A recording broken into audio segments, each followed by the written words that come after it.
Thank you. Thanks. Well, good morning, everyone. And I can tell you how personally excited I am to be the one to deliver Macworld 2009's keynote to you. And I can't tell you how much I appreciate you all showing up and bringing your energy and enthusiasm to this keynote. So from the bottom of my heart, thank you so much. Yeah.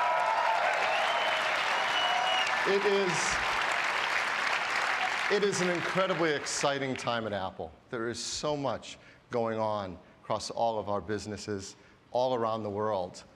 And you can feel it in so many ways, but probably nowhere better than in all these incredible stores that Ron and his team has opened around the world.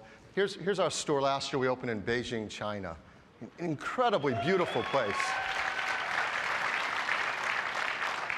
Here's Munich, Germany. We opened it to crowds and crowds of people in Europe. And this one, and this photo, is just unbelievable. This is Sydney, Australia. A beautiful city, has a beautiful Apple store. But just look at the crowds of people lining up in that store. And I don't know about you, but when I look at this photo, and I look at that big, gorgeous, glowing Apple up in front of it, and I think, what other company's logo could be there you could ever imagine in that photo? And I can't think of one company in the world that could have a store that beautiful, such incredible customers coming, bringing all their energy and love to visit with our stores and talk to the sales consultant and get help with the geniuses and do one-on-one training. I couldn't imagine any other company delivering something like that. Each and every week, now 3.4 million customers visit an Apple store around the world. That's unbelievable, unbelievable. And I'm sorry, I have to make the comparison. That's 100 Macworlds each and every week going on around the world in our Apple stores. So it's no wonder that what's happening with these stores is just so important to us. And they do it because they're such a great place to shop, but they also come because they want to get their hands on and touch and try out an iPhone, an iPod Touch, and yes, the Mac. The Mac has had a resurgence and excitement and interest with customers bigger than we've ever had before. And I tell you, that means so much to us because it is an important part of our business. So today, what I'm going to talk to you about is all about the Mac. I think that's appropriate at Macworld that we talk about the Mac. Last fiscal year, we had the biggest year in the history of the company in Mac sales. We sold 9.7 million Macs. We're so proud of that. Everyone worked so hard, and we did it by growing over twice as fast as the rest of the industry. And that's because we have the best product line we've ever had for the Mac. Up and down the line, amazing, great, beautiful products. The hardware, the Leopard, Mac OS X operating system, all the amazing applications, it's just tremendous. Well, if you want to hear some new things today, and I assume some people want to hear a few new things today, well, I've got 3 new things to tell you about. And I'm really excited to be the one to tell you about each one of these things because they're really special. First, number 1, an entire new version of iLife, iLife 09.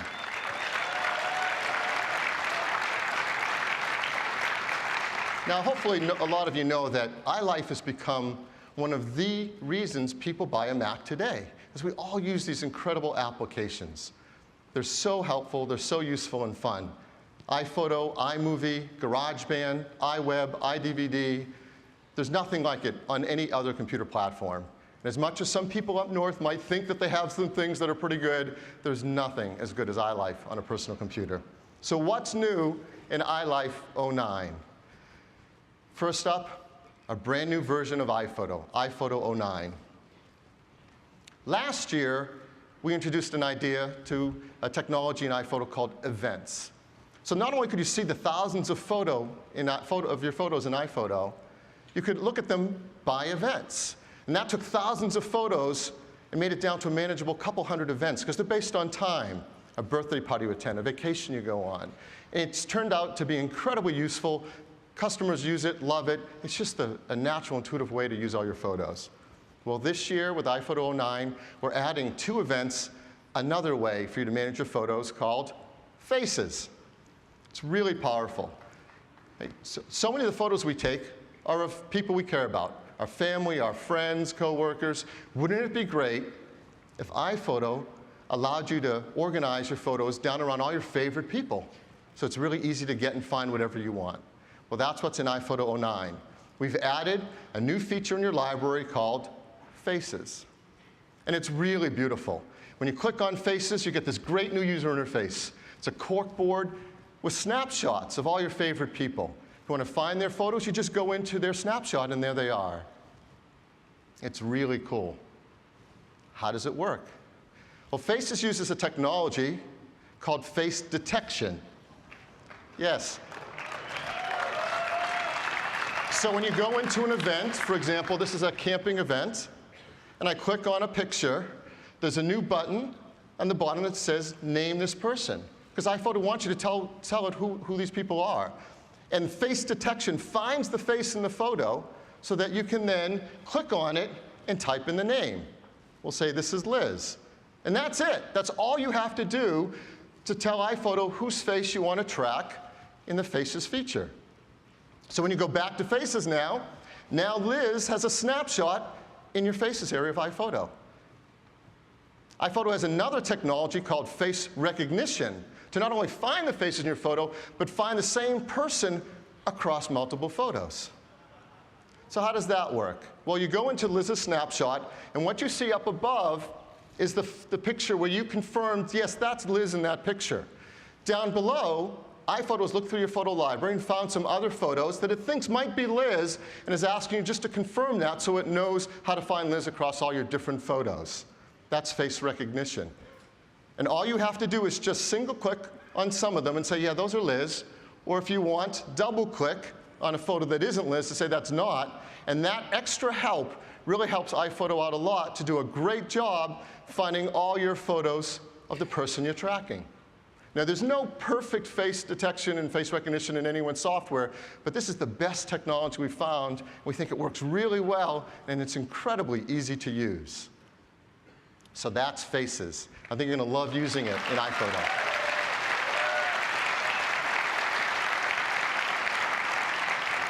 Well, in addition to events and Faces, we're adding a third way to help you find all your favorite photos.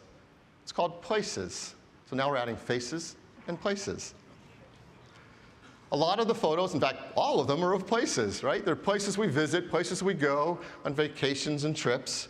And it wouldn't be great if iPhoto can organize your photos around where they were taken. And that's just we've added, also in the library, under Events, under Faces, we've added Places. And when you click on Places, what do you see? You see a map. And that map has pins where all your photos were taken. I mean, it couldn't be any easier than that. So how does Places work? Places uses a technology called GPS geotagging. Well, GPS chips we're finding in more and more things. In fact, they're starting to make their way into cameras. So new cameras like this Nikon Coolpix and the most advanced cell phone on the market, hopefully many of you have one, it's the iPhone, it also has a GPS chip in it. And both of these devices embed a geotag right into the photos you take. Well, what's a geotag? It's really simple. It's a big word for longitude and latitude.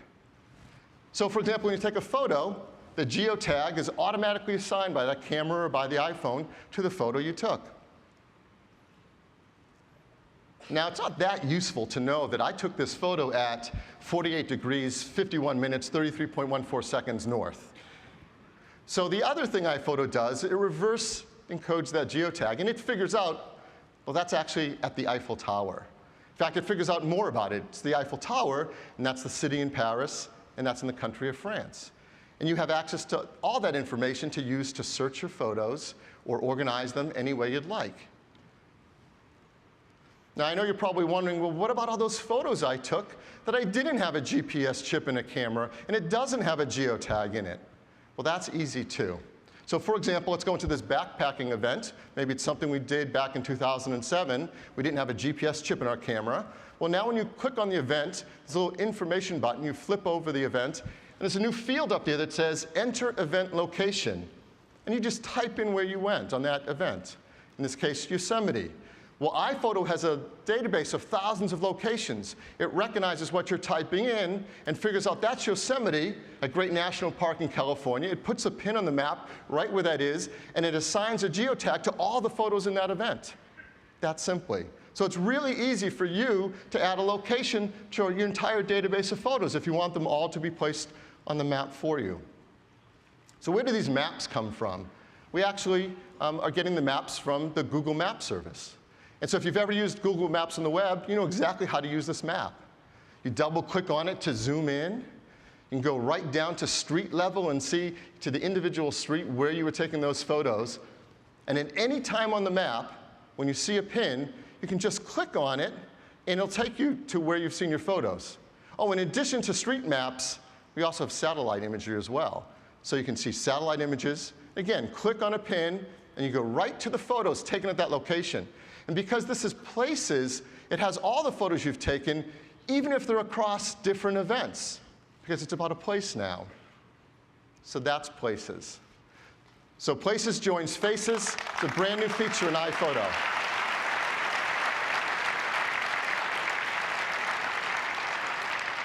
Now those two things would be enough right there. Those are great, powerful new features. In addition, we've added a lot more depth and power to iPhoto. I want to mention a few other things. We have support for some online services. If you use Facebook or Flickr, that's built right in. So how does that work? Well, for example, maybe you have a picture or a few of your friends. And of course, you've used Faces in iPhoto, so there's some faces of the people you know have been assigned to them. And if you have your Facebook account set up, you just click the new Facebook button right there at the bottom of iPhoto, and it sends the photo right up to Facebook for you to share with your friends. One of the cool things is Facebook allows other people to name people in the photos if they know who they are, even if you don't. So let's say the person on the far right, you didn't know who that was. One of your friends can, in Facebook, assign that name, and it gets synced right back down to your iPhoto, and you get that name too.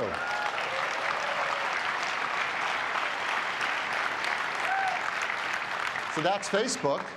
We also have support for Flickr. Flickr is a great service where thousands and thousands of beautiful photos are shared, and you can do the same thing. So maybe you've had this photo of this scenery that you want to share up on with the world up on Flickr. There's a button built right into iPhoto. You click it and share your photo up onto Flickr, and now it's there with your Flickr account for everyone to look at. But what's really cool is Flickr also supports geotagging.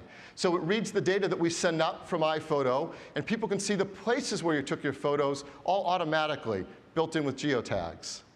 So that's Facebook and Flickr support. Now, once you have all your photos in there, it's really easy with events or Places or Faces to do a lot of really fun things. One of the simple fun things to do is to show them to other people via a slideshow. So we have a great new feature called Slideshow Themes.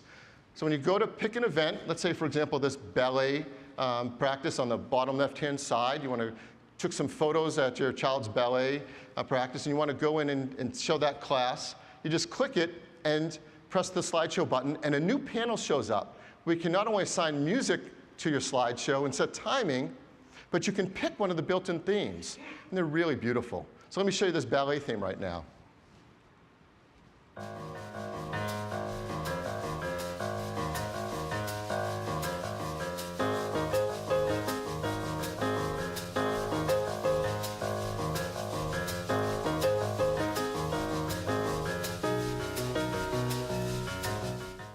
One of the cool things about that theme is you notice how beautifully the faces were in the center of the photos? They weren't taken that way. We actually used the face detection to properly position the photos in the middle of your slideshow that you play back for people.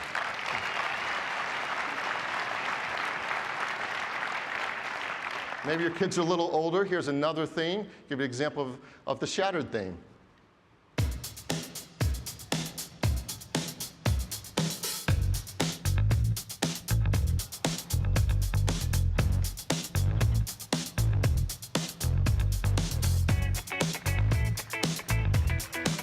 Isn't that cool?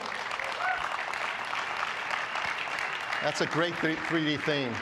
Now, one of the great things about making a slideshow in iPhoto 09 is you can also save the slideshows directly to your iTunes copy so that you can now sync them onto your iPod Touch, your iPhone, and get the exact same slideshow to show your family and friends right here on your iPhone.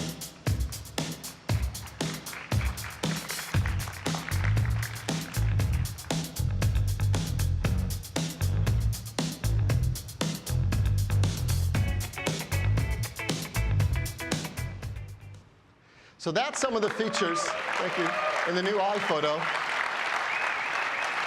When in addition to showing slideshows, one of the things that's been really popular with our customers is to print out photos and books right from their events and now places and faces they create.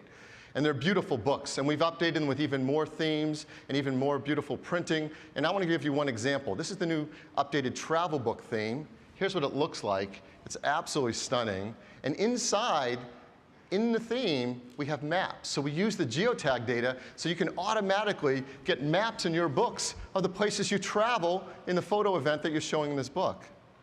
You can also have maps that have pins for the photos on that page and where they were taken. And that's all done automatically inside the new book feature on iPhoto 09. And you can print now not only on the sleeve, but customers have asked us to print on the hardcover as well. So these are gorgeous new books. So that's the new books.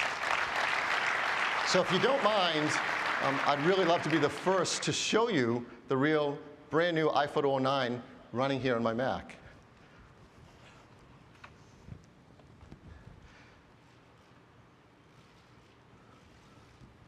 So here's iPhoto, it's real, not just a slide. And there's events, something we've had in this last year. It's really great. You can skim over all the events and find all your favorite photos.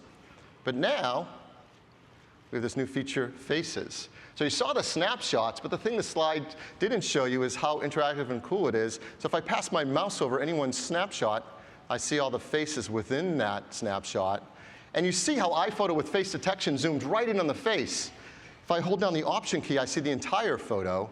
I can look at the whole photo, or just the faces of the person in the photo. So it's really easy to manage all your friends and faces, but how do you create them? So let's go back to events. I'm going to pick this event called City of Light. I'm going to go into it.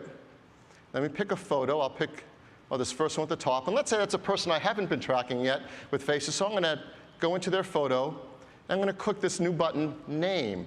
When I do, immediately face detection finds the face in that photo, and it doesn't know who this is. So it says unknown name. So I'm going to type that person's name. That's Allie. And that's it. I've named Allie, and now Allie will be in my faces section. I can manage it. Before I go back there, I'm going to hit the right arrow, go to the next photo in this event. And you see what iPhoto's done? On this photo, it says, first, on the right, it's asking me, is this Allie? So face recognition at work, it already recognized that might be Allie, and it just wants me to confirm it with a check to be certain, yes, that definitely is Allie. And the person on the left doesn't know who that is. Well, that's Allie's mother, so I'm going to name her Claire. And that's it. Now let me go to Faces, and you see Allie and Claire have been added with snapshots because they're people I'm tracking in Faces. Let's go inside Allie's face here, and now you see I've selected 2 photos I confirmed were Allie, so they're above the line. Those are for certain Allie. Down below, instantly, this is thousands of photos in this library, it's found all these other photos that it believes is Allie. I could just use these now, create slideshows or books, but I want to help iPhoto out a little more, give it more information. So I'm going to click this button down below that says Confirm Name. And what you see, it's zoomed right in with face detection on Allie's face in all these photos. Yeah. If I want to confirm that these are definitely Allie and help iPhoto, I just click on them once, and those are definitely Allie. I can even do it faster. I'm just going to drag over all these photos, and automatically they've all been confirmed, and click Done. And now I've added more photos up above that are automatically recognized as Allie, and with that little bit of help, iPhoto can do an even better job finding more photos that are absolutely Allie, and that's all I have to do. So I've made it really easy for iPhoto. Let me go back to Faces. One other cool thing you can do is I skim across all these photos of Allie. I can just pick one and say, well, that's the one I want to be on the snapshot. So I hit the space bar, and that now gets saved as the default view of Allie in all the photos. One more really fun thing. Imagine that's your family on the bottom, a mother and father and 2 kids, and you want to keep track of all their photos at once. I'm just going to drag across all 4, and then I'm going to drag them onto the left-hand sidebar here and let go, and it's automatically made a smart album with all 4 people in it. I can name that, so I'll name that Our Family. And now, whenever I go into that smart album, every photo that I've confirmed as one of those 4 people is always in that album, and I don't have to go hunting for them. So that's Faces. Faces is really powerful.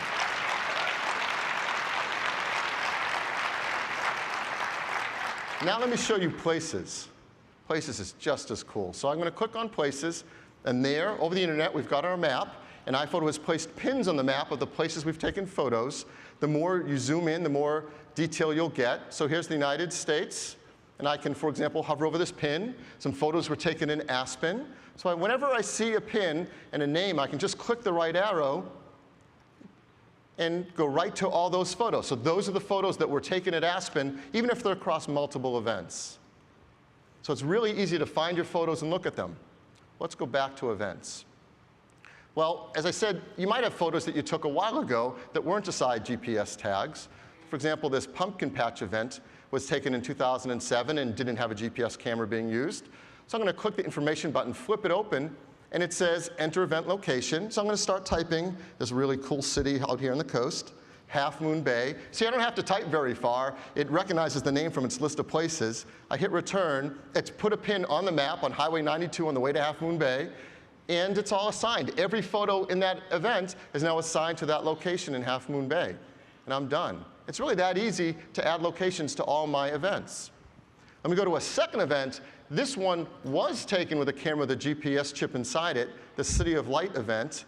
Let me flip it open. And this is really cool. There are the pins of the location of every photo taken in this event automatically on that map. Isn't that nice? If I skim over the photos, the pins highlight blue on whichever one I'm looking at. Very cool. And in the bottom of the map, there's a little arrow. It says Show in Places. I can go right from this window to Places. So I'm going to do that. Let me click Show in Places. It takes me right to places zoomed in on the map, right around all those photos where they were taken in Paris. So that's really cool. And I can zoom in, double click on a map. As I said, we also have a satellite view. Let's bring up the satellite view. Going even further, you can see the Eiffel Tower right there. I see a pin on it. Someone also pointed out, wait a minute, there's a pin on the water. Well, of course, they took a boat ride along this end and took a picture of it. But let me click on this pin right here of the Eiffel Tower, and sure enough, there are the photos that were taken at the Eiffel Tower, right there in Places. Well, let's go back to the map. I also know some photos were taken of around the Arc de Triomphe, but I don't remember exactly where that was on the map. Well, I could scroll around until I find it, but there's another view in Places I haven't shown you yet. This is the map view. On the bottom, I also have a column view. The column view across the top lists all the places that I've taken photos in the world. It's got countries, cities, states, famous events, famous locations, and I can click on any one of them to get those photos. I can click on the United States. There's all my photos taken in the United States. I can click on California, all the photos taken in California. I'm going to see over on the far right, well, there it is, Arc de Triomphe. I select it, and there are the photos taken at the Arc de Triomphe. I don't have to find it on the map. When I click back on the map, there they are. There the photos are on the Arc de Triomphe. So that is an example of using the brand new Places feature along with Faces in iPhoto 09.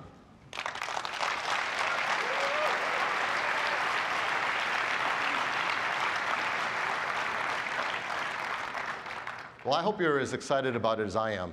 Love taking photos, love managing them in iPhoto. And iPhoto 09 with all these amazing features, and that's just some of them, didn't get to touch on them all, is incredible. And that's just the first of all the new products in iLife 09. If that isn't exciting enough, well, we've got a brand new version of iMovie as well.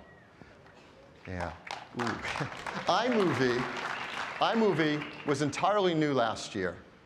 Last year, we had this amazing thing happen. One of our engineers, a brilliant engineer, came to us and said he had a whole new idea of a way to do video editing that would be faster and easier and more fun. And it was so amazing, we decided to completely rewrite iMovie. and come out with a whole new version. Really, the only thing that was the same was the name. And in doing that, it was the first version last year. And iMovie has been around for quite a while and had a lot of depth of features. And not every feature was there for every customer. And some people said, look, this is really cool, but I missed some of the features I had previously. It's not everything I need yet. Well, this year, in this new version of iMovie 09, we've added so much depth and so much power that we really think it's going to be the video editing product that every customer is blown away with and loves. So what's in the new iMovie 09? Well, first, a very powerful way to do editing with a new precision editor. Advanced users can bring up an expanded view of their timeline and see their edits up close, edit the audio, edit the video, edit the transition with amazing control. So much power, but it's still incredibly easy to use. When you drag videos into the timeline, we have a new advanced drag and drop feature. So you drag one video on top of another, context-sensitive menus pop up, showing you all the powerful things you can do with a single click. When you started to lay out all your clips, you can instantly make a beautiful movie with new dynamic themes, where you just, with a single click, select a theme, and iMovie automatically creates titles, transitions, effects, even credits, all for you with a single click. And it has this really cool feature. This is my favorite thing. It's called animated travel maps. A lot of the videos you take are of places you visit. Well, now you can automatically create 2D and 3D maps showing where you traveled right in your video. And if you're not the world's best videographer, maybe some of your videos get a little jittery, well, we've got automatic video stabilization, where iMovie will stabilize your video and take away all those jitters. And so things that might not have been usable before are now beautiful, pristine videos to include in your movie. Now, I'm blowing through these really fast, all these features, for a reason. Because it's video editing, and it's really hard to talk about on a slide. So the right way to show you the product is with a demo of the brand new iMovie 09. And I've done something really special. I've asked the engineer who came up with this brilliant idea for this new way to do video editing to do the demo for us. So please give a warm welcome to Randy Ubilos, the Chief Architect of Video Applications at Apple. Randy? Thanks, Phil. Thanks. Good morning. Very excited to be out here and get to show you all the cool new features in iMovie 09. So let's jump right in. I'm going to start out showing you some editing. So just like iMovie 08, we've got the great skimming that allows me to look through my content. I'm just going to go ahead and select a bit of this and just drag it up to my project. That'll add that in. We've got another shot here, and it'd be really nice to insert this in the middle of this clip. All I have to do with iMovie 09 is let go, and up pops this new menu. And because I have the advanced mode turned on in preferences, I get even more choices than what Phil showed before. I get things like cutaway, picture-in-picture, green screen that are available to me. But we're going to go ahead and do an insert. And so once I do the insert there, the clip gets dropped in right at the spot where I let go. I can play that back. And you see we have a nice cut over to that shot. Let's take a look at a clip down here. I'm sure you're going to miss this place. Never going to forget it. That's a great dialogue shot, and the sound there would be really nice to put in underneath the video that we were just looking at. So I'm just going to skim along here and just select it. I'm sure you're going to miss this place. Never going to forget it. Skimming makes it really easy to find exactly that piece of audio. I'll take this up and I'll drop it up here. And this time what I'm going to choose is audio only. And what that's going to do is just place the audio in underneath the video. And let's go ahead and play that back. I'm sure you're going to miss this place. Never going to forget it. So really easy to do that kind of mixture of audio and video. Let's go ahead and I've got a clip down here, one of the kids jumping in the lake. Kind of fun. Let's go ahead and select a piece of that. And we'll drag that up into the project. And we have another shot here that was taken a little while later where he kind of jumps in again. So I'll go ahead and select that one. And I'm going to drag that up in here. And let's take a look at that.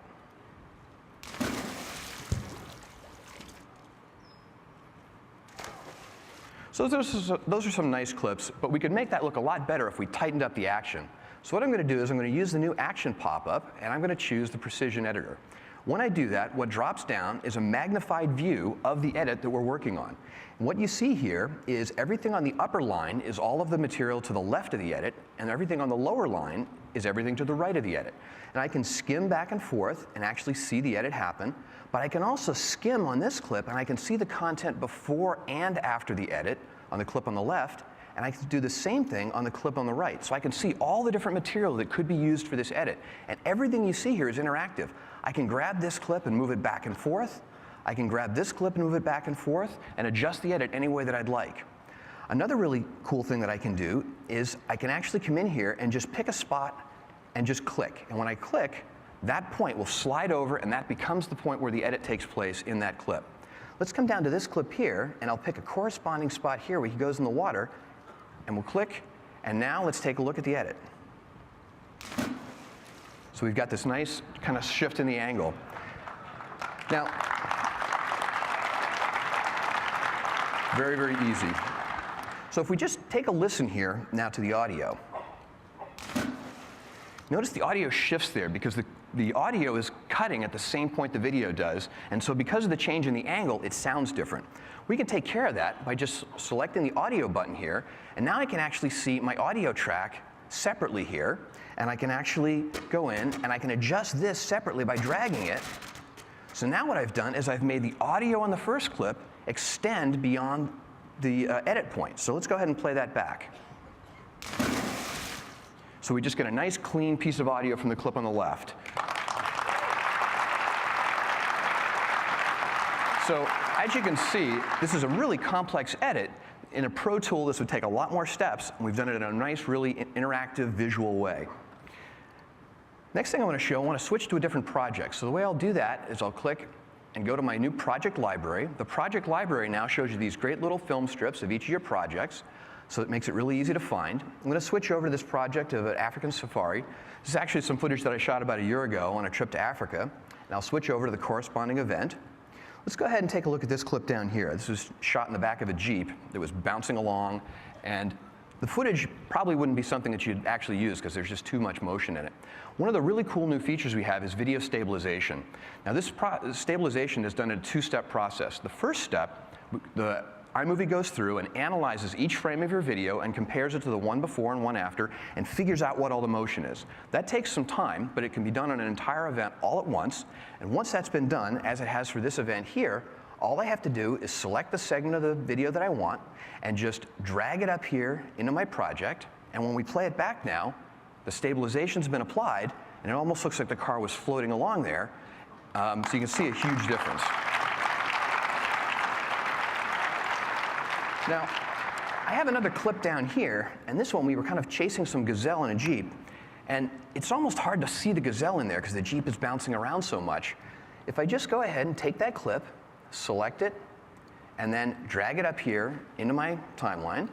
And now when I play it back, now the gazelle pop out because it's been stabilized so much. And you notice all I had to do was just drag that in, and the stabilization takes place. Let's take a look at another clip down here. We've got this great shot of this leopard coming down out of the tree, but it goes by so fast. It'd be really cool if we could slow that down. So let's go ahead, we'll select this, and I'm just going to drag this up here into my project. And now from the action menu, I'm going to choose Clip Adjustments. This brings up my inspector and allows me to adjust things. So we've got a nice slider here for speed. If I drag it to the right, the clip will go faster. Drag it to the left, the clip will go slower. We'll go ahead and do that, and let's just play that back. You'll notice it's now at half speed, no rendering, no waiting, takes place immediately. Another cool feature we have here is we have video effects. So we've got some great effects that you can do, and all I have to do is skim back and forth across the thumbnail, and I can see what it looks like. We've got some really cool effects like cartoon, we've got a nice vignette, we've even got an X-ray effect. One that a lot of people like is aged film. So I'm going to go ahead and select that. And so now if I play this back, this clip's been stabilized, slowed down, and the aged film has been added. No rendering, all done in real time. It's going to make it really easy to enhance your movies.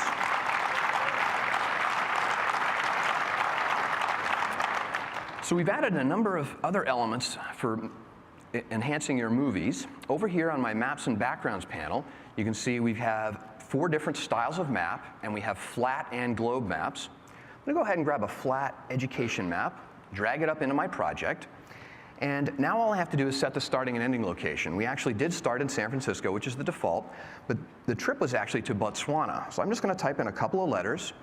The list is filtered down. I select Botswana, and I can actually change what I want the name on the map to be. So I'll just type in Safari, and then when we go ahead and play this back, you get this really cool animated map from one location to another. I can even just take one of the other styles and drag it on top of this one. When I let go, it remembers the starting and ending location. Let's take a look at this one. We get this really cool animated map, and you can even stack these together if you went through multiple cities along the way. So some really cool maps that we have now.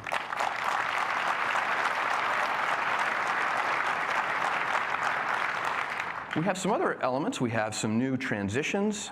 We have a whole bunch of new animated titles that are really cool. The thing I'm going to show you now is our themes. So with the themes, we have 5 themes, and I can skim across to get a look at how they look. We have things like comic book and scrapbook, film strip. I'm going to go ahead and pick photo album. And when I select this, what iMovie is going to do is it's going to go in and it's going to add some titles and transitions. It's going to go ahead and put a title at the beginning, and it's going to use the name of our project automatically. It's going to put in some cool transitions in here. It's going to mix those with cross dissolves, and it's even, down at the end, going to put an ending slide in, and it's going to use the name from the address book on this machine. This is Phil's machine, so it's picked up his name automatically. So let's go ahead and switch over to full screen and take a look at what that looks like.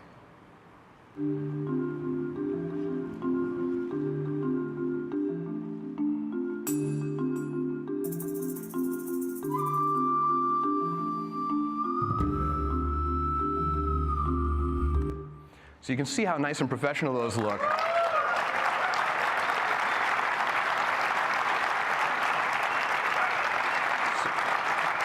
So super easy to create really great looking movies. This is actually just a subset of all the new features in iMovie 09.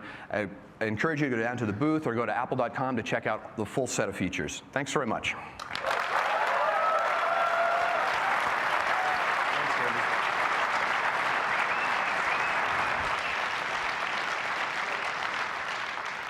Isn't that incredible?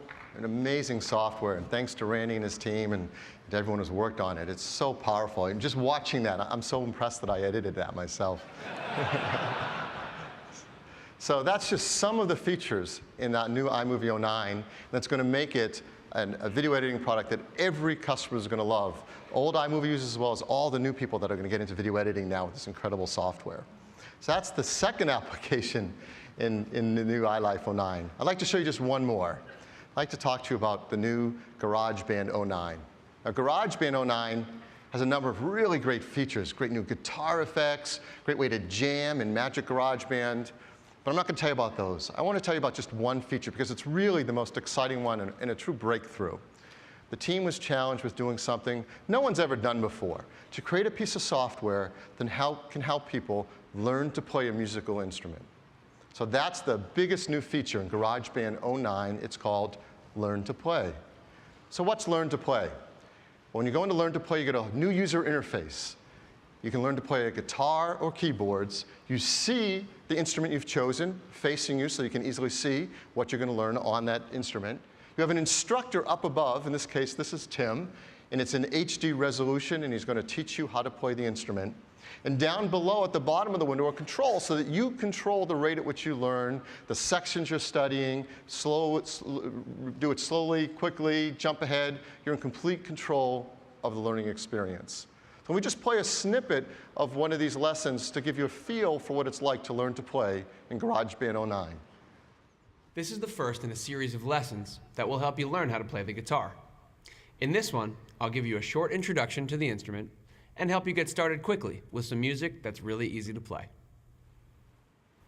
Many blues and jazz songs use a chord progression called the 12-bar blues.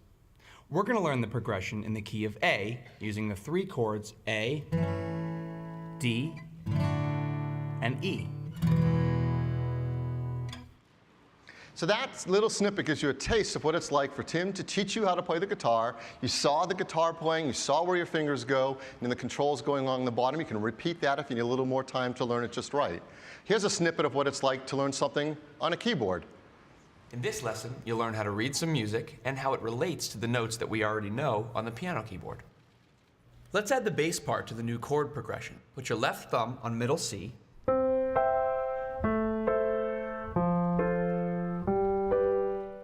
So in addition to what you saw in the last lesson, this one now you see what it's like to have notation turned on to learn the notation along with how to play the keyboard. It's so simple and such a breakthrough way to learn music. But with the new GarageBand 09, we bundle for free 9 basic lessons for guitar, 9 basic lessons for piano, and you download the ones that you want to use when you need to use them. But the really cool part is once you've started to learn the instrument, when you actually want to learn to play a song. And to do that, we've enlisted the help of some amazing artists to teach you to play their songs. We call this feature Artist Lessons. So, hold your applause because this is really cool. So who are some of the artists that are going to teach you to play the guitar and keyboard? Well, first, some of the guitar players. Hi, I'm John Fogarty. And for you guys that are just starting out on guitar, I'm going to show you a simple way to play my song, Proud Mary. Hi, I'm Colby, and I'm here to teach you how to play a simple version of my song, Bubbly. Hi, I'm Patrick, and I'm going to show you how to play my band Fall Out Boy's song, I Don't Care. Hi, I'm Sting, and I'm here to teach you my song, Roxanne. So that's a few of the guitar players, and there's more, right? Yeah. What about the keyboard? Hi, I'm Sarah. I'm going to be teaching you today how to play a simplified version of my song, Angel. Hi, I'm Ryan, lead singer of One Republic, and right now I'm going to show you how to play the first single off our debut album, Dreaming Out Loud. This is Apologize. Hi, I'm Nora, and I'm here to teach you one of my songs. This is called Thinking About You. So incredible artists, and we're going to continue to add more and more along the way. And this is so amazing that they are going to teach you their songs. So when you go in the new GarageBand 09, there's now a new section called Learn to Play. And that's the place where you keep all your lessons. So you can go back as many times as you want and decide what you want to work on, some basic lessons, some of the artist lessons that you've downloaded. There's a built-in store in the GarageBand. That's where you can download those bundled basic lessons, and you purchase the artist lessons. They're $4.99 a lesson, and they're incredibly rich. Inside these lessons, the artists talk to you about their song. They tell you some of the story behind it. You can see the lyrics. As you saw, you see notation. You can practice with their original recorded tracks that they made for you to learn with. You can also move it into GarageBand and create your own mix based on the lessons that you've purchased. And you can slow down at your own pace and do it over and over again and learn these songs really well till you nail it. And you can get out there and play Fall Out Boy song or Fogarty song. It's so, so much fun. But to give you a little bit more sense of it, I want to show you some more clip of one of the lessons so you can start to feel how cool these really are. Well, it was early 1968, the best I can remember it.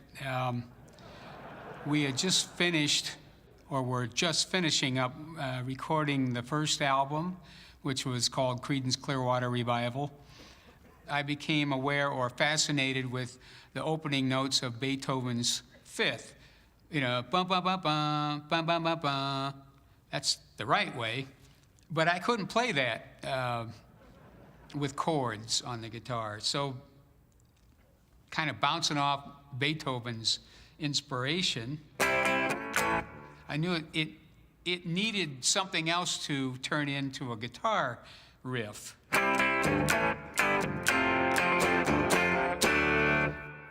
Well, now we come to the verse of Proud Mary. It's based around the D chord.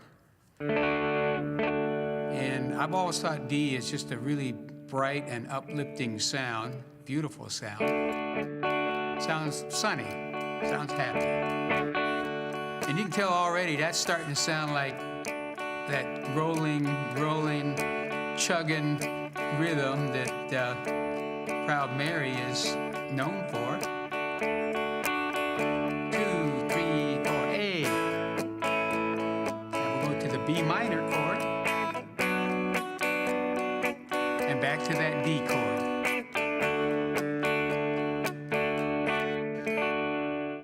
So that's just a clip of all this incredible content. in these GarageBand lessons. Now you see why that's the one feature to talk about. It is so unbelievable and so much fun. So that's GarageBand 09. So those are the 3 applications in the whole new iLife 09 suite I wanted to talk to you about. There's also, of course, a new version of iWeb and iDVD as well. So that's iLife 09. As you know, iLife ships free on all new Macs. One of the many reasons the Mac is the best personal computer in the world. And to upgrade, as before, is $79. And if you have more than one computer in your household, you can upgrade a family pack for $99. That's up to 5 computers in a house. And the new iLife 09 will ship at the end of this month, late January. So that's iLife 09. And that's the first thing we wanted to talk to you about.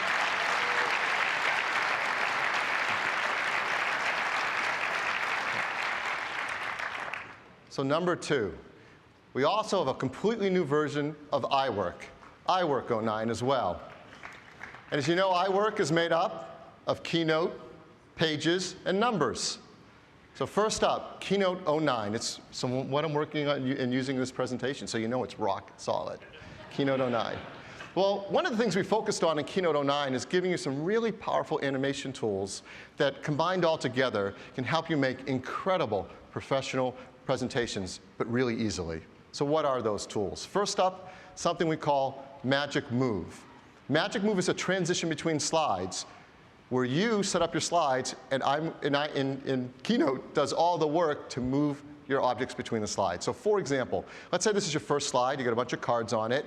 And to make a second slide, you just move a bunch of the cards off, and you take that Queen of Hearts and you make it bigger, you tilt it on an angle, you create a reflection, you set it up the way you want, and then you use Magic Move, and Keynote will do the transition for you. So for example, it looks like this. Here's the first slide, and now the second slide.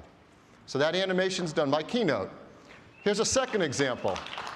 Slide 1, cards are all messed up. Slide 2, we organized them, and asked Keynote to do a magic move between them. It's really simple, really powerful. So that's the Magic Move. Second, object transitions. What you can do with object transitions is have a lot of objects on your slide and ask Keynote to move from this set to another set of objects with a bunch of powerful transitions. So for example, the first object transition I'm going to show is called Object Zoom. We're going to zoom these objects from one slide to the next. And here's how it goes. Now if you look closely, those objects zoomed with a different rate of speed for the different objects.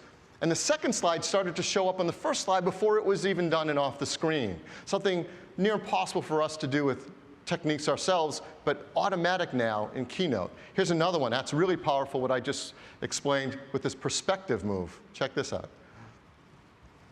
So simple, beautiful, powerful transition. And now we're going to move these objects off the screen with an object push-up. Again, simple, powerful object transitions that you can combine with other techniques to make advanced presentations. And this last one, text transitions, are really great because the simplest thing, doing a transition between text objects, can be beautiful and really powerful. I really love the first example the team came up with. I like this one. It's called a swing transition. I like that one. Read whatever you want into it. Next, a shimmer. Energy. It's for you, Al. And here, this is called an anagram. If you don't know what an anagram is, you will by watching this transition. There's an anagram transition. So great text transitions in addition to magic moves and object transitions. You put them all together. There's some really powerful tools to create your presentation in a way that people just won't believe how you did it. We also have animations on charts. The charting in Keynote is the best there's ever been in a presentation application. Beautiful charts with incredible textures on them. And these new chart animations bring in and bring out your charts in incredible ways. So first up, I'm going to do a crane move. Bring in this graph, and it's got a beautiful metallic shine that's reflecting as it's moved into the slide. Here comes another one, a rotate. Now we've got etched metal, and this is a new cylinder shape that's in Keynote 09 that you can use on your charts. Here's a third one, a rotate and grow, with a chart using new stone texture on the chart.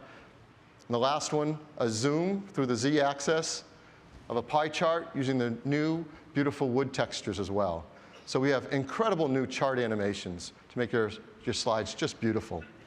And in addition to all of this, of course, we have beautiful themes in Keynote. And now we have even more themes where you have these gorgeous setups like Kyoto. You just pick it, and all your slides have this beautiful look of the fonts and the graphics and the backgrounds. Here's Showroom,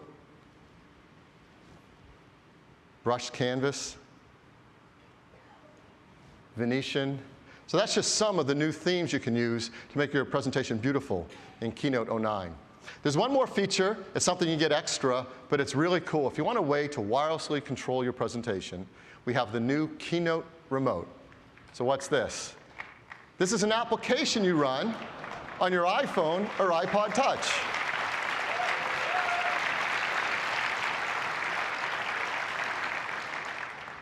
You set it up to talk wirelessly using Wi-Fi to your Mac, whatever your Mac you're running the presentation on. And if you have it set up in a vertical mode, it shows you your slide, plus any speaker notes you want. You set it up horizontally, and you see this slide and the next slide. And in either mode, you just flick it with your finger, and that's how you advance or move backwards and forwards through your slides.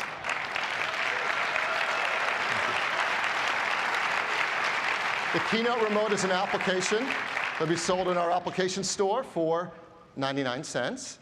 And as you see, we've already given it 5-star reviews, so I know it's a big hit. So that's the Keynote Remote, and those are some of the new features in the new Keynote 09. Next up, Pages. So Pages 09, last year we did a lot of work on Pages to make it not only great for doing document designs, but also just a really great word processor. So we focused a lot more on that this year as well, making it even better for the things you want to write. Now, first up, a feature called Full Screen View.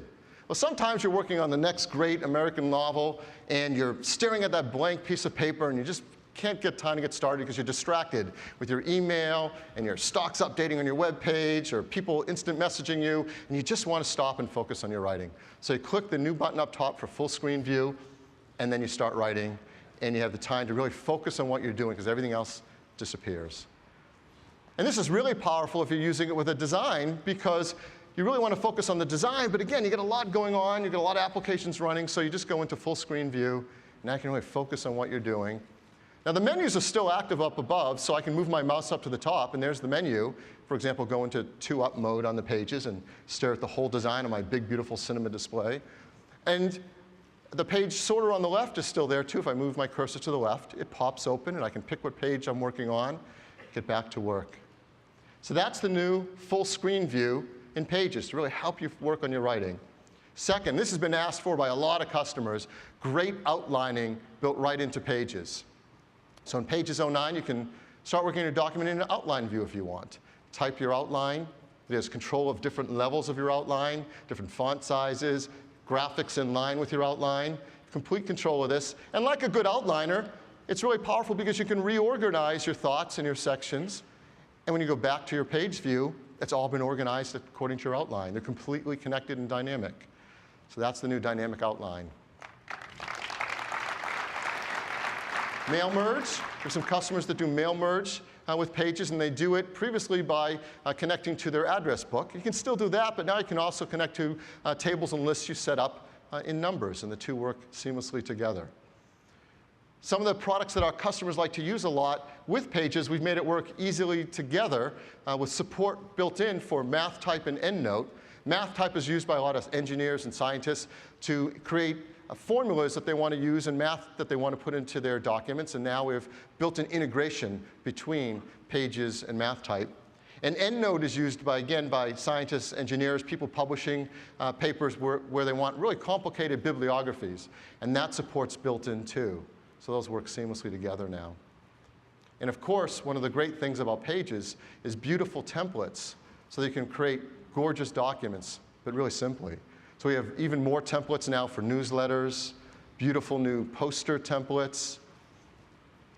You can create really fun flyers. We've got certificates, really great things to use in education. And business correspondence with envelopes and letters and business cards you can create. So those are just some of the templates in the new Pages, and that's Pages 09.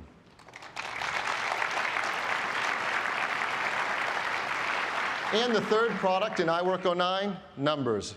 Now last year, Numbers was the first time we brought it out, version 1.0, and customers really liked it because finally it was a fun, easy-to-use spreadsheet done the Apple way.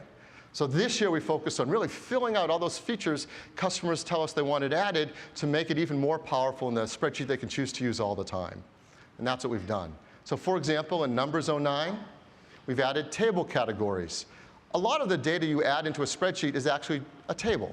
For example, this might be a list of kids trying out for the Little League in your town. You've got a long table you've entered with all their names and their position, and someone asks you, well, how many catchers and pitchers do we have? We need to figure out how many teams we can make.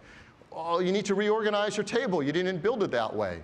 Well, now you can pull down on a column, and there's a new categorize by this column choice. And you can reorganize your table by whatever column you want. So we'll categorize by the position column. We'll add a subtotal. And now you've automatically created a table based on that column as opposed to how you had it organized by name before. And you can dynamically switch around any categorization you want. It's simple, but really powerful way to make your tables more useful. The most requested feature for advanced spreadsheet users was more powerful formulas with more functions. And we've added those in Numbers 09. There are over 250 functions now, but they're really easy to find and understand because we have this new function view. There's a list of all the functions. You can type in and do a search for the function you're looking for. You get a nice description underneath so you can understand the function, what it does, and the variables it has. And when you paste it into your formula, it's done in a really easy to understand way. You see the function, you see the variables, you see descriptions of them. When you pass your mouse over them, you get a tooltip telling you what that variable does. When you start to hook up your spreadsheet to it and click on fields, it puts the name of that field into the variable so it's easy to see. And it's all color-coded so you see how it connects up. That's just a few of the ways that we've made formulas and functions more powerful and easy to use. There's some advanced chart options. Had a lot of interest in more features in charting. So we have mixed chart types. We have charts with multiple axes. We have trend lines and error bars. So these things have been really important to people doing financial charts or doing scientific charts. It gives them the tools they need to do some really advanced reporting on their spreadsheets. And a lot of our customers use Numbers with Keynote and Pages, so we've made it so they can link together and you can keep your charts updated. So let's say we have this running club chart we've created inside Numbers, and we cut and paste that, or copy and paste that into a Pages document. And now there's a new linked UI, so you can keep those linked. And anytime you update the Numbers spreadsheet, just by clicking that one button, it's kept up to date in your Pages document. You don't have to go and cut and paste it back together. They're now linked. And unusual for a spreadsheet, beautiful templates. So templates for doing home finance, templates for use in education, templates for keeping track of things at home, like home inventory. So lots of beautiful new templates. So that's Numbers 09. And that completes iWork 09. As before, iWork is $79, $99 if you want to get a family pack for at home. And for the first time with iWork, if you purchase iWork when you purchase a new Mac, you can get a really great deal of just $49. So for me, it becomes a no-brainer to get iWork when you get a new Mac. And iWork 09 starts shipping today. Yep. So that's iLife and iWork. We think a lot of customers are going to want to get both. And there's still some people out there who haven't upgraded to macOS 10 Leopard. Don't know why, but they really need to. It's time. And it's actually needed for the new iLife. And so some customers will look at it and say, well, I've got to go purchase all three. I'm not sure I want to do that yet. Well, we've made that really an easy choice for them because there's a new product called a Mac Box Set, where they can just get all the software in one box at a really nice deal for $169. So the Mac Box Set will ship in late January when iLife is also finished in shipping. So they'll ship as part of that. So that's iWork. Now there's one other thing we're doing with iWork that I'm really excited to tell you about. And it's a service we've been working on, a service called iWork.com. Now this is a really, really cool idea. And we're going to be announcing the beta of this so customers can get involved with us and try it out and help us make it really great. So what is iWork.com? iWork.com is a new service for you to share your iWork documents with other people. You can easily upload your documents into iWork.com and notify other people that you've invited them to collaborate on the documents you're working on. And those people that you've shared it with can view the documents online. Simply go into the browser and see the documents and review them. They can add comments to the documents, they can add notes, and you see all those back as you look at them online as well. And probably one of the most powerful features is you can download a copy, and they can download a copy in multiple formats automatically via iWork.com. So you don't have to just copy and paste your documents into emails and send them to different people, and sometimes they can be large files and hard to get through email systems. They just go to iWork.com where you've shared the document and download it themselves whenever they need it. Now, this is a really exciting new service, so I'm proud to be the first to show you how it works and what it looks like. So first, I'm at my Mac, and I'm going to launch a document in the brand new Pages 09. So this is a document you can imagine in my spare time. I'm a rocket scientist, and I've been studying exploration in space. And I can look through my document, and yeah, I think it's really good now. I'd like to get some other people giving me some feedback on it, so I want to share it with some others. To do that, I'm going to use iWork.com. And there's a button now in the top of the new iWork applications, Pages, Numbers, and Keynote. It just says iWork.com, and I'm going to click on it. And I've set up my account in iWork.com. I'm going to send a note to someone that I'm sharing this with. So all I have to do is type in their email. It sees my address book, so it knows when I start to type in Tia who that is. I'm going to type in a subject. Please check this out. Thanks for reviewing it. So I'm going to send this to Tia. I'm going to click Share. And now what Pages is doing is creating the different formatted versions of this document and sending them up to iWork.com all automatically, and it's done. OK, I've done it. It sent off a notification to Tia. It's up there in iWork.com. And that's it. It's that simple. So what's it like on the viewing side? What does Tia see? Well, I'm going to switch computers up here. And now I'm on another computer. And let me just log in. This is Tia's computer. Different desktop. You can tell that's Tia. And next time Tia's in her email, what Tia's going to see is a new message from me. The message I just sent, please check this out, tells Tia that she's been invited to view this document, the Phoenix Mission Report, on iWork.com. Tia simply clicks View Document, and that launches Tia's browser. And again, this is amazing. This can be a Mac or a PC running any of the popular browsers, Safari, I think the coolest browser, or Firefox, or IE, or whatever Tia uses. And this is what Tia sees.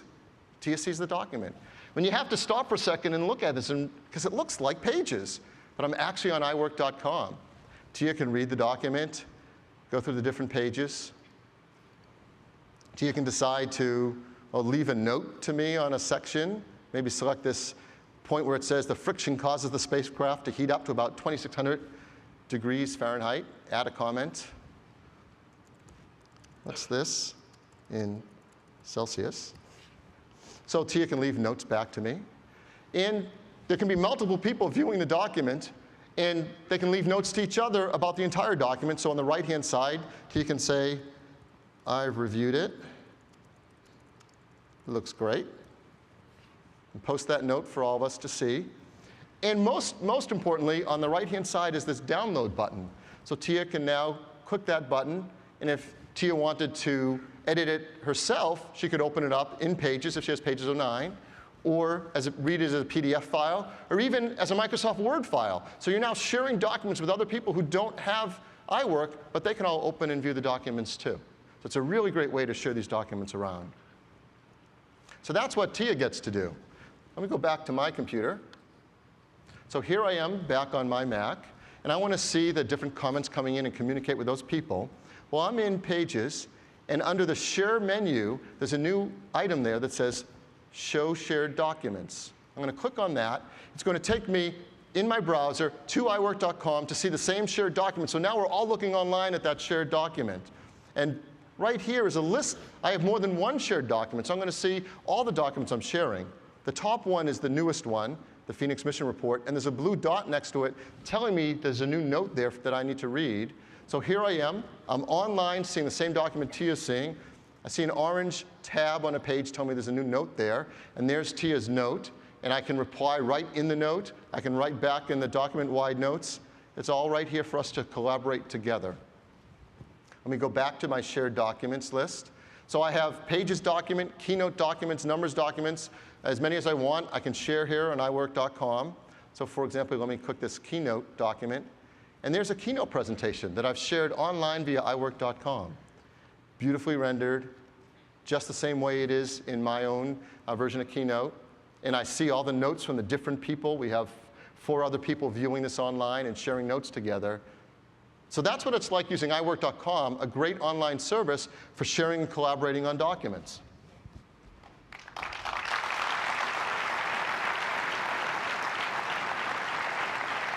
Now, this is the beginning of a new service. It's something that we're going to find out together all the great things we can do.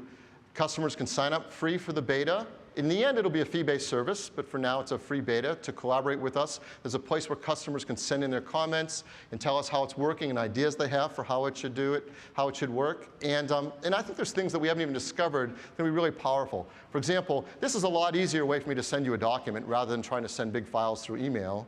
It's also a great way if I want to get to documents anywhere in the world. I can put some of my important documents there, and I can go up to any computer, go in the browser, and get access to those documents wherever I need them without even taking my computer with me. So a lot of really powerful ideas in this new iWork.com service. So again, it's a beta, and it launches today. And as a publisher, you get to it via the new iWork 09 applications that started shipping today. So that's the second thing, iWork, in addition to iLife, that I want to talk to you about today.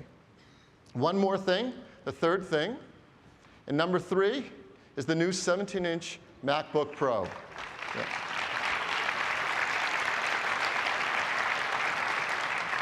Last year was a big year for notebooks at Apple. We introduced some incredible new products. We started the year with the MacBook Air, the thinnest notebook in the world, and to that, later we added the 13-inch MacBook and the 15-inch MacBook Pro.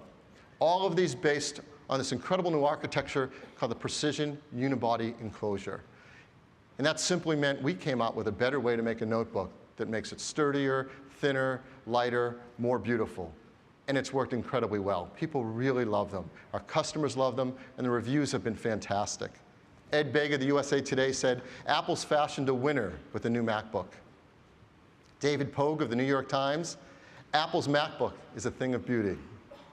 And Walt Mossberg of the Wall Street Journal, Apple's new MacBook is a terrific choice for consumers and students. Now I'm really proud to tell you, for the last 8 months running, if you look at a list of all the notebook products sold in the United States, a MacBook has been #1 on that list every month. Yeah.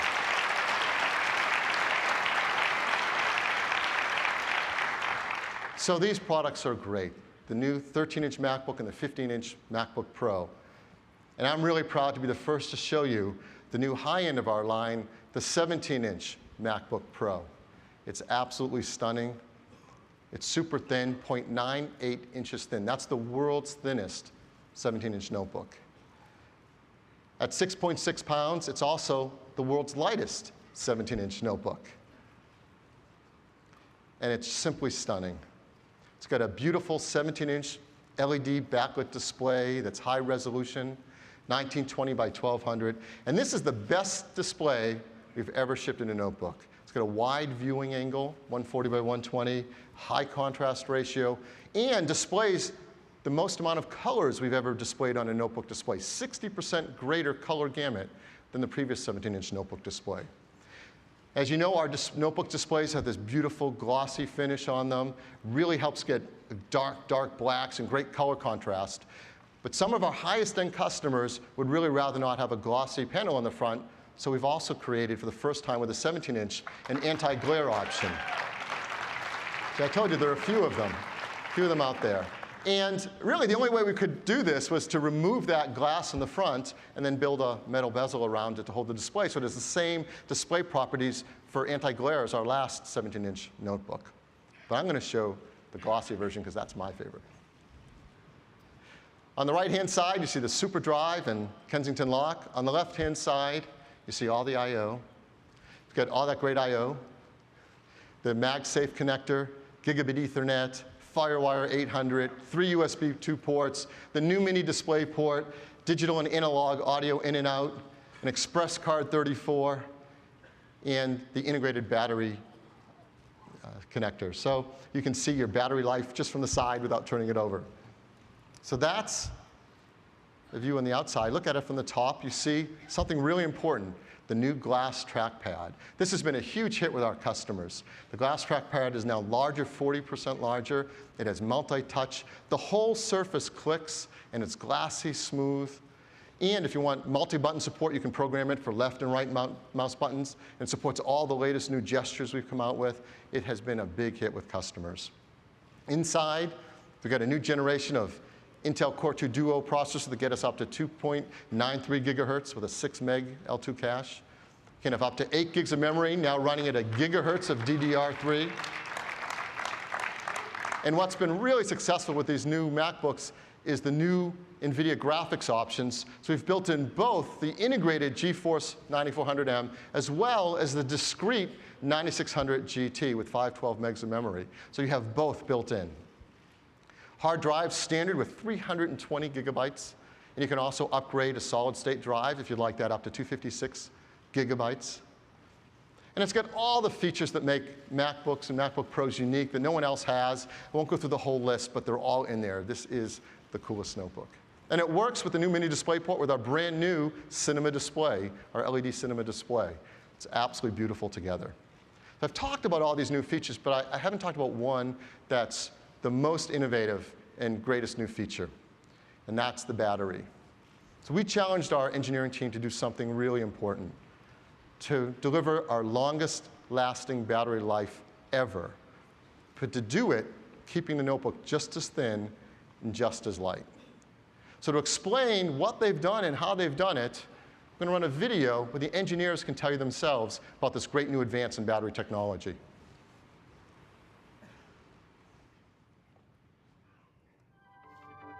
At Apple, we're always looking for ways to advance the performance of our portable products. Battery technology and design was one of those areas that we saw the opportunity for some really key advancements. With the new 17-inch MacBook Pro, we've designed a battery that will last up to 8 hours on a single charge and can be fully recharged up to 1,000 times. And we've done it all without adding to the size, weight, or even the price of the notebook. In the process, we've built a more environmentally friendly computer. The key to building a long-lasting battery is making it bigger. A bigger battery with more capacity means longer battery life. When we design a portable product, every 1/10 of a millimeter is precious. The challenge, designing a bigger battery, is where to find the space to put it. We found that when you design for a removable battery, there's a lot of wasted space. A lot of that space and volume is used for mechanisms, structure, battery compartment, even removable doors.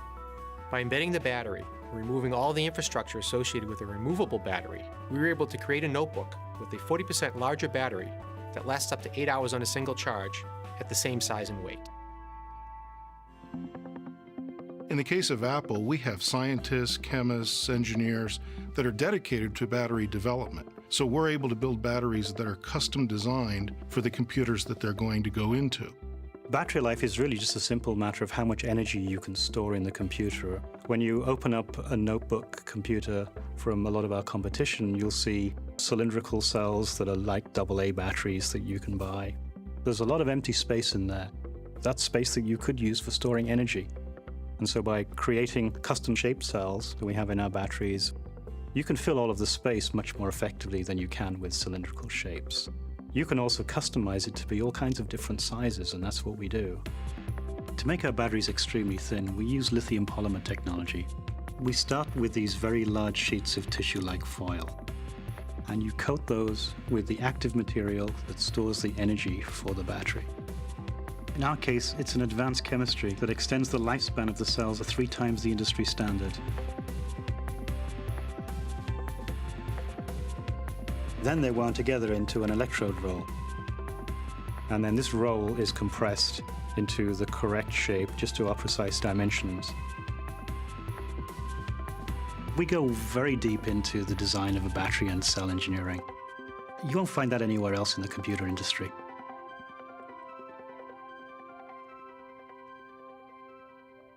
In addition to advanced chemistry, one of the breakthroughs of our battery design is the concept of adaptive charging. This actually reduces the wear and tear on the battery as we charge it. With these new technologies, we're able to achieve up to 1,000 recharges, and that's more than 3 times the recharges of a typical notebook battery. How the industry charges is taking these lithium-ion cells, okay, putting them into a system, charging at a constant voltage until they're full, and then they stop. That can wear out a battery prematurely. What we did was we have a chip within the battery that talks to each one of the individual cells and reports back on its state to the system. And the system goes back and adjusts the current accordingly. The new 17-inch MacBook Pro will have greater than 3 times the number of recharges and greater than 3 times the battery lifespan compared to the industry standard. We're always looking for ways to make our products greener. From an environmental perspective, the new 17-inch MacBook Pro is a real breakthrough. It's free of many of the harmful toxins found in other computers. It runs on less than 50% the energy of a single light bulb, and it's made of highly recyclable aluminum and glass. But we also take it one step further. Because this battery can recharge up to 1,000 times, its lifespan is extended up to 5 years. That means a lot less batteries will end up in landfills. At Apple, we constantly strive to create the thinnest and lightest 17-inch products we can design. And often this has led us to the very forefront of battery technology. We've thought about how do you accomplish this really far-out goal of being able to get a useful day's worth of work done on a single battery charge? And how do you create a design where the battery can last for years and years? And we think we finally come up with a convergence of technologies that makes that dream that we've been pursuing for a long time really possible.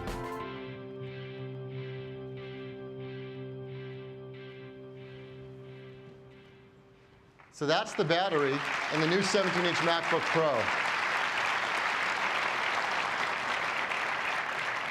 Bob and his team has done a remarkable job delivering a new advanced chemistry to these batteries, intelligently monitoring a number of vectors inside the notebook to manage it well, and then adaptively charging it to make it get a much more extended lifespan. And what does it mean for all of us using these great notebooks? Incredible battery life. If you're using the discrete graphics, you can get up to 7 hours. And if you're using the integrated graphics, you can get up to 8 hours now on a single charge when you're using our new 17-inch MacBook Pro. That's 3 hours longer than the previous 17-inch MacBook Pro, a 60% increase in battery life. That's simply remarkable. And they did it keeping it just as thin and just as light. And more importantly, they did it in a way that's incredibly environmentally friendly, because longer recharges, more of them, mean it lasts longer, and fewer batteries are thrown away and disposed of in our environment. They're also PVC-free and BFR-free, and if you ever do need to exchange it, we've got a take-back and recycling program to make sure they're disposed of properly. So it's a really great story, and it's a breakthrough that we're really proud of. The new 17-inch MacBook Pro, as before, it comes in one configuration. You can build to order any options you want. The same price as previously, $27.99. And that gets you the 17-inch LED display, a 2.66 gigahertz Core 2 Duo processor, 4 gigs of a gigahertz memory, both the integrated and the discrete NVIDIA graphics, a 320 gigabyte hard drive, and a super drive. And the new 17-inch MacBook Pro starts shipping at the end of this month in late January. Now, as we've done on a number of our products going forward, and we want to keep doing, we want to give you an environmental report card. We spent a great deal of time caring about this. And first of all, our new 17-inch MacBook Pro is EPEAT Gold status, which is a really great standard and the highest level for our notebooks. We have arsenic-free glass, BFR-free, mercury-free, PVC-free system. It's highly recyclable with all the great high-quality glass and aluminum we use in our product. And really important, 34% smaller packaging. So when we ship millions of these around the world, we use less fossil fuels doing so. in this great new 1,000 recharge cycle battery. So that's the new 17-inch MacBook Pro. We're so proud of it, we couldn't help ourselves. We had to make a TV ad for it. So I'd like to show you that new ad.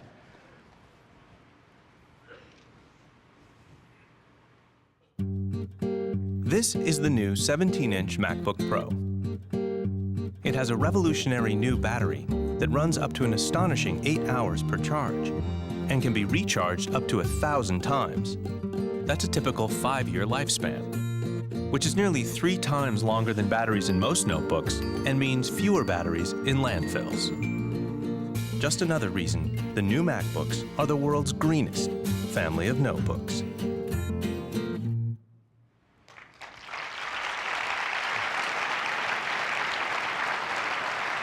So the new 17-inch MacBook Pro joins the 13-inch MacBook, and the 15-inch MacBook Pro completes our lineup of the world's greenest and the best family of notebooks available. So we do have one last thing in this Macworld keynote, and we have some news, some things we're doing with iTunes. So I know I told you to tell you it's all about the Mac, but there's one last thing. There's some pretty powerful things that are amazing happening with iTunes, and I think it's important to share them. iTunes is the world's best music player and has the most amazing music store. We started the iTunes Music Store 6 years ago in 2003, April of 2003. In just less than 6 years, what's happened has been astounding. We've now sold over 6 billion songs. That's amazing. And iTunes is the world's largest media library, music library, with over 10 million songs. 10 million songs. And we now have over 75 million accounts with credit cards. Now, if you remember back in 2003, we started iTunes saying we wanted to give customers a legal way to purchase music digitally over the internet. And it's so great to see how many people agreed with us and want to take part in this legal way to purchase music. And with all this, iTunes became the #1 channel for music in the United States.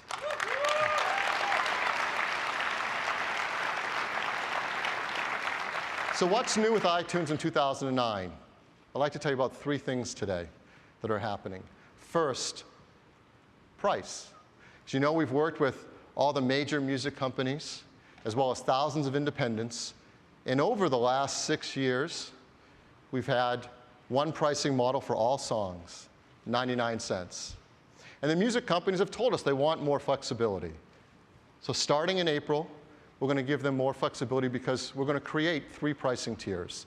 There'll still be 99 cents. There'll also be a pricing tier at 69 cents and at $1.29. And based on how they choose to offer us their music, we'll sell them at $69, $99, and $129. And I can tell you, we know already that more songs are going to be sold or offered at $69 than $129. So there's going to be a benefit to a lot of customers.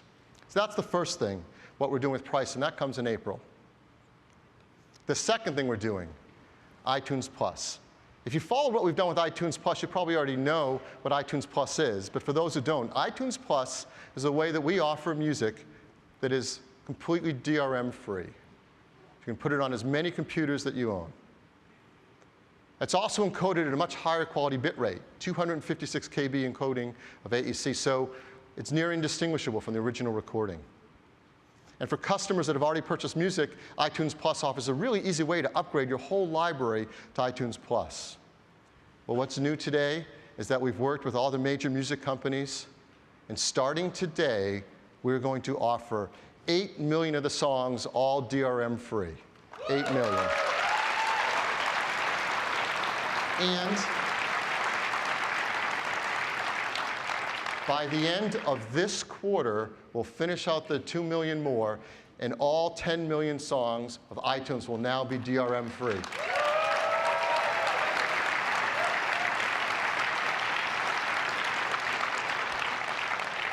Just in case someone didn't understand, I had to make one more slide on it. All songs will be DRM-free in iTunes via iTunes Plus. Now, as I said, it's really easy to go in and upgrade your entire library to iTunes Plus and upgrade all your music to now being DRM free. So that's iTunes Plus. That's the second thing. The third new thing happening with iTunes has to do with the iPhone. As you know, in the iPhone, we have the iTunes Wi-Fi music store. And it's the most popular wireless music store for buying music on devices like cell phones. And you can go in and you can see what's hot. You can check the top albums and songs. You can find an album you want to buy the album, buy the song. And now, with the iTunes Music Store, it's no longer the iTunes Wi-Fi Music Store, it's just the iTunes Music Store because it supports downloading and buying your music on both Wi-Fi and 3G cellular networks. So that means you get access to all these songs to the same price. A lot of others don't do that. They're the same price that we've talked about. It's the same selection, all of that incredible over 10 million songs available to you right on your iPhone. It's the same quality, up to 256 KB encoding of AAC you get right over the air on your iPhone. This means that you can, on your iPhone, preview and purchase music now anytime, anywhere, whether on Wi-Fi or 3G networks. And whenever you sync your iPhone back to your computer, we sync back the music. It's the same music on your iTunes on your computer and iTunes on your phone.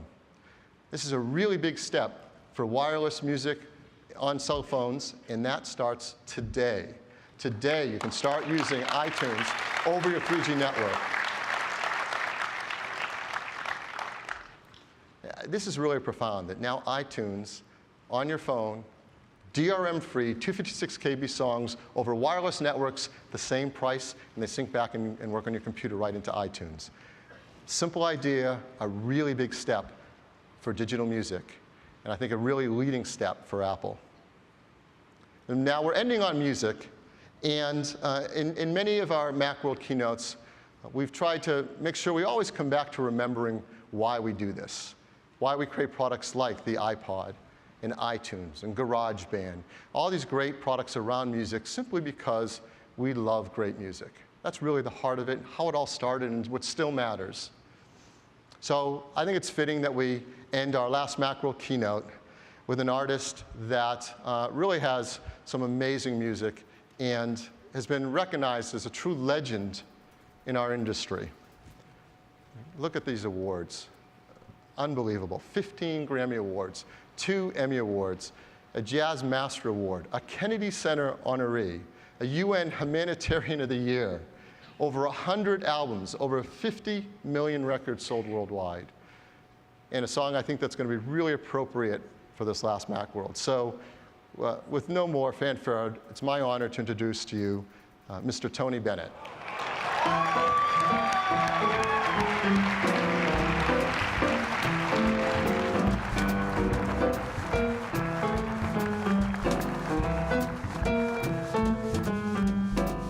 Out of the tree of life, I just picked me a plum.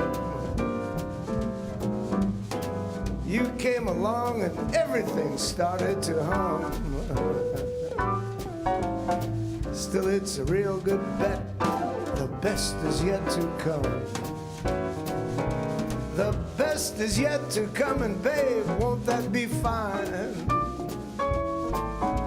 You think you've seen the sun, but you ain't seen it shine. Wait till the warm-up's underway. Wait till our lips have met. Wait till you see that sunshine day. You ain't seen nothing yet. The best is yet to come, and babe, won't that be fine? The best is yet to come the day you're mine. Come the day you're mine. I'm gonna teach you to fly. We've only tasted the wine. We're gonna drain the cup dry. Wait till your charms are ripe for these arms to surround. You think you've flown before, but you ain't left the ground. Wait till you're locked in my embrace. Wait till I draw you near. Wait till you see that sunshine place. Ain't nothing like it here. best is yet to come, and babe, won't it be fine? The best is yet to come, come the day you're mine. Out of the tree of life, I just picked me a plum.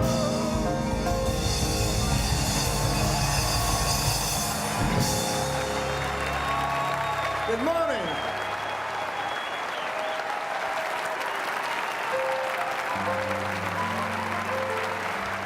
Thank you. Amazing. Thank you very much. The loveliness of Paris seems somehow sadly gay. The glory that was Rome is of another day. Well, I was terribly alone and forgotten in Manhattan. I'm going home to my city by the bay. I left my heart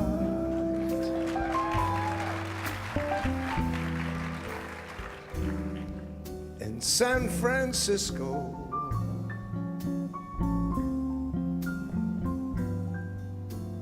High on a hill, it calls to me.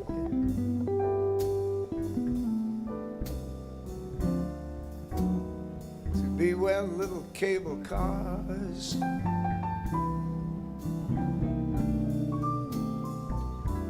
climb halfway to the stars.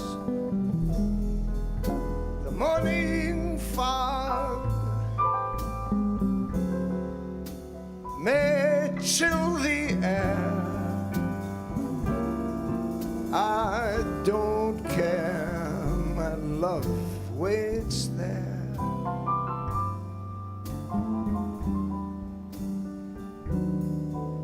In San Francisco,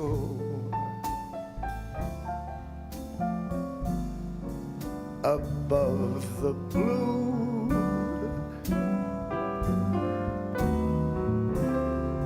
and windy sea,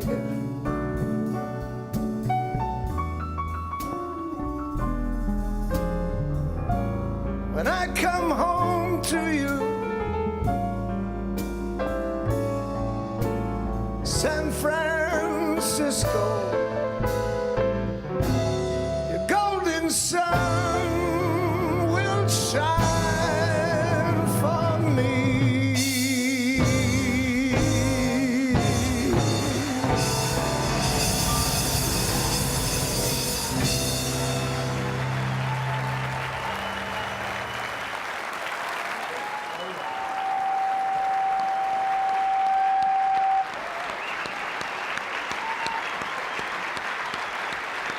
Thank you very much. Thank you, too. Thanks for coming.